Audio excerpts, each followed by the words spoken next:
কোরবানি দেওয়ার ক্ষেত্রে বিশেষ করে যখন ভাই ব্রাদাররা মিলে কোরবানি দেন তখন এরকম পরিস্থিতি তৈরি হয়। একটা গরুর দাম ধরেন 70,000 টাকা, তো এক ভাই তার উপার্জন অনেক কম, সেজন্য সে 5,000 টাকা দিছে,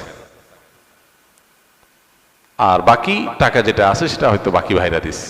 কোরবানি হবে কিনা? উত্তর হলো কারোর কোরবানি হবে না। কোরবানিতে যে কোনো একটা পূর্ণ অংশ নিতে হবে, 7 ভাগের একটা পরিপূর্ণ অংশ, 7 ভাগের 1 ভাগ, 7 ভাগের 2 ভাগ, 3 ভাগ, 4 ভাগ, সর্বনিম্ন 1 ভাগ নিতে হবে।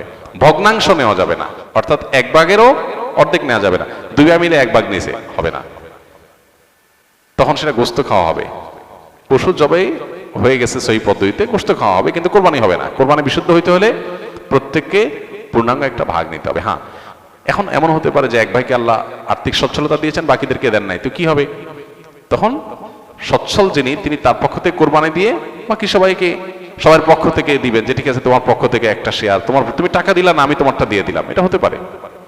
অথবা আরেকটা হতে পারে যে ঠিক আছে তুমি অল্প টাকা কামাই করছো, মাত্র 5,000 টাকা আছে, তুমি টাকা না দিলে তোমার কাছে ভালো লাগতেছে না, তুমি টাকা দিলে তোমার কাছে খুশি হবে, তো সেক্ষেত্রে 5,000 টাকা তুমি আমাকে দিয়ে দাও, এটা কোরবানির শেয়ার না, আমি কোরবানিতে এটা লাগাবো, সেটা ভিন্ন বিষয়, বাট তুমি শেয়ার হিসাবে দিলে না, এটা হতে পারে। প্রবাসীরা অনেকে একটা কাজ করে, বিশেষ করে মিডিল ইস্টে যারা থাকে, অনেক প্রবাসীরা কোরবানি ঈদের দিন নিজেরা একটা ছাগল জবাই করে, তো রুমে 5 জন থাকে, এখন 5 জন মিলে একটা ছাগল জবাই করলে ওই ছাগলের টাকা তারা ভাগ করে। এই যে এক ছাগলে কয়জন শরীক হতে পারবে, কয়জন কোরবানি দিতে পারবে? একজন, ভগ্নাংশ দেওয়া যাবে না। তাহলে একজন কোরবানি দিলে রুমের যে কোনো একজন কোরবানি দিবে, তো বাকি 4 জন তারা কি বসে বসে খাবে? গোশত তো সবাই খাবে, তো এই জন্য তারা 5 জন মিলে ভাগ করে টাকা দেয়। এখানে কারোরই আসলে কোরবানি হবে না, জবাই করা হবে, পশুর গোশত খাওয়া হালাল হবে, কিন্তু কোরবানি হবে না। যদি কোরবানি হতে হয় তাহলে এমন করা যেতে পারে, 5 জন মিলে টাকা দিল একজনকে, দিয়া বললো ভাই আপনি মুরব্বী মানুষ, বড় মানুষ, বা আপনি যে কোনো কারণে আমাদের থেকে ভিন্নতর, তো এই টাকাটা আমরা সবাই তুলে আপনাকে দিলাম, কোরবানিটা আপনার তরফ থেকে আপনি দেন, সবটা একজনের হলো, গোশতটা সবাই খাইলো।